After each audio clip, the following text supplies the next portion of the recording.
आप लोग डरते बहुत हैं, रस्सी को सांप समझ बैठे हैं ना, यही वो मुश्किल है। विश्वास करने पर डर दूर होता है। गुरु वचनों पर अगर विश्वास कर लिया कि गुरु ने कहा है ये डर व्यर्थ का है, तुम्हारे घर में सांप नहीं है, रस्सी है, रस्सी को निकालकर अलग करोगे तो रस्सी तो हाथ को काटेगा नहीं,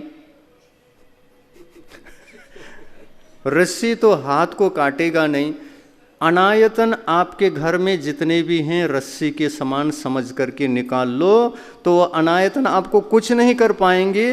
अनायतन से भी आप बलवान बनेंगे, आपकी आत्मा बलवान बनेगा तो आपको कोई कुछ नहीं कर सकता। सम्यक्त्व की एक शक्ति होती है, एक ऊर्जा होती है, एक ताकत होती है। सम्यक दृष्टि जीव को कोई भी देवता कुछ दुखी नहीं कर सकता।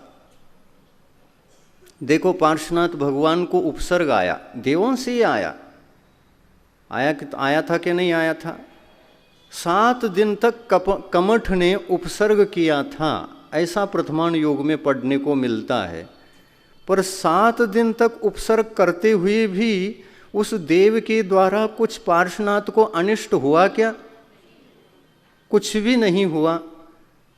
7 दिन तक कुछ नहीं हुआ, बिगाड़ ही नहीं सका। ये होता है पुण्य, और ऐसा पुण्य जो देव बिगाड़ न कर सके। और देव जो सम्यक दृष्टि जीवों का बिगाड़ करने का भाव करते हैं और उपसर्ग आदि भी करने के लिए आते हैं, तो सम्यक दृष्टि के पास तो वह पुण्य होता है। सम्यक दर्शन धारण करने के बाद तो वह पुण्यानुबंधी पुण्य का अधिकारी हो जाता है।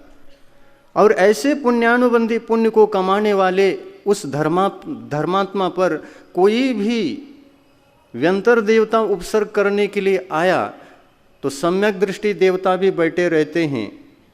इस पुण्य के उदय में, पुण्यानुबंधी पुण्य के उदय में वह सम्यक दृष्टि देव आकर के उपसर्ग निवारण कर लेगा। और इसलिए ये पुण्य हमको कमाना है। ये अगर पुण्य है तो कहीं कुछ डरने की जरूरत नहीं है, सारा माहौल अपने अनुसार हो जाता है। ऐसा समझकर अपने को डर को दूर करके ही मिथ्यात्व को विसर्जित करना चाहिए। कब तक करोगे? अनादिकाल से किया, अभी भी करते जा रहे हैं, और भविष्य में नहीं त्यागोगे इसको तो आत्मा का कल्याण कैसे होगा? आर्यखंड में जन्म लेने के पश्चात आपको बहुत बड़ा सुअवसर मिला है। आप अनंत संसार को शांत कर सकते हैं, अर्धपुद्गल परावर्तन काल सीमित कर सकते हैं।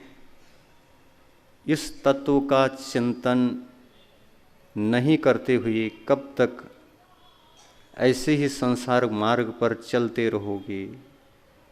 जीवन भटक रहा है, आत्मा भटक रहा है। इस भटकन को रोकना है कि नहीं? रोकना है तो रोको।